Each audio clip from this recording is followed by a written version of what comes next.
Monaco has adopted the land reclamation policy to address its severe land scarcity, given its tiny size of just around 2 square kilometers. To facilitate continued economic development, the country's been expanding its territory by building land into the sea using concrete blocks. But how? Let's find out. Monaco, often nicknamed the Rock, is the second smallest country in the world, bordered by France and situated 20 kilometers east of Nice and close to the Italian border. With a surface area of only 2 square kilometers, Monaco's had to find creative solutions to continue its development and accommodate its growing population, which exceeds 39,000 residents. Monaco's history has been closely tied to the House of Grimaldi since the 13th century, but it only became a sovereign city-state in 1861.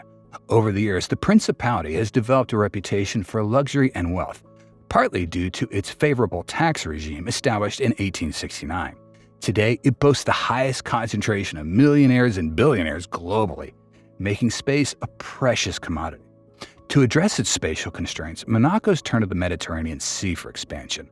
The latest and most impressive project, Terra, began in 2015. This ambitious land reclamation effort aims to add 6 hectares to Monaco's territory at a cost of 2 billion euros.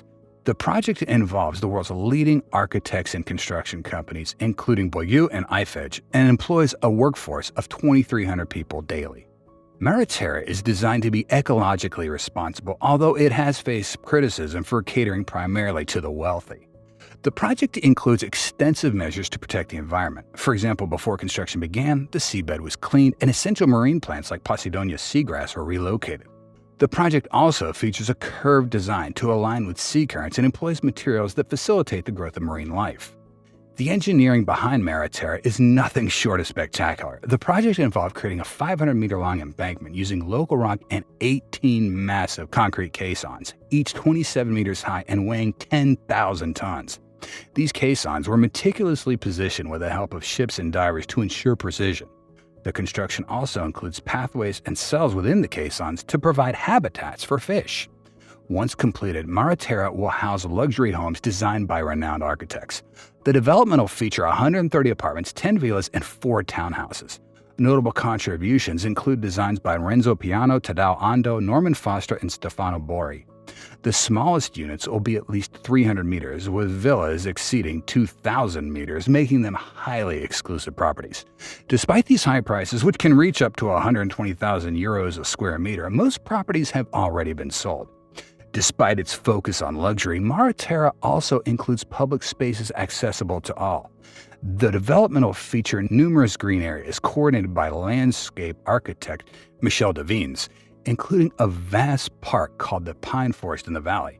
These spaces aim to provide a green oasis in the densely built environment of Monaco.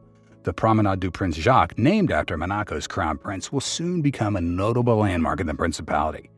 At 9 years old, Prince Jacques lends his name to this 500-meter public promenade, which will replace the existing Lavrato Promenade and create a new space directly connected to the Mediterranean Sea. This new promenade promises to be an architectural marvel and a significant attraction, offering public spaces beneath the walkway where visitors can observe local flora and fauna establishing themselves on the concrete caissons used as wave breakers.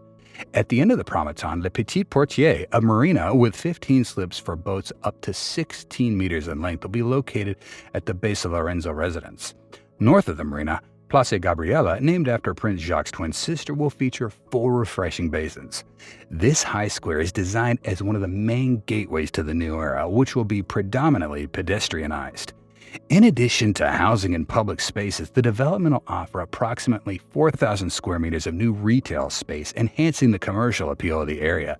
The emphasis on pedestrian-friendly design aims to create a more accessible and inviting environment for both residents and visitors.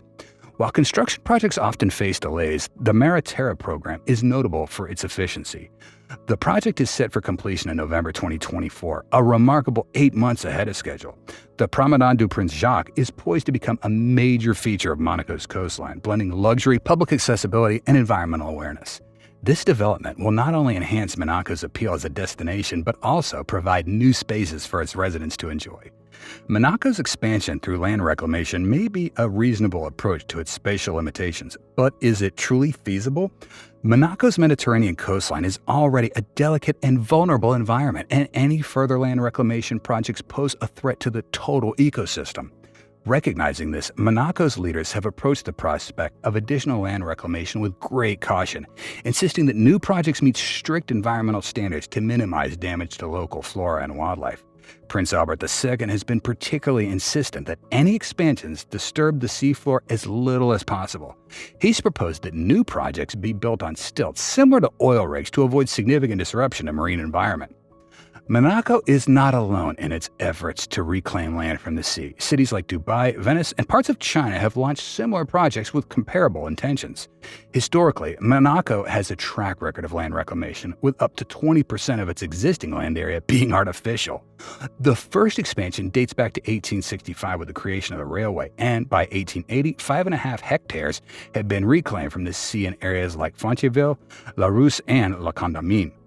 The most recent expansion project in Monaco was initiated by Prince Albert II in 2006 as an extension of Larvato. The project was initially abandoned in 2009 due to the economic crisis, giving way to the construction of the Odeon Tower, Monaco's tallest building with 49 floors.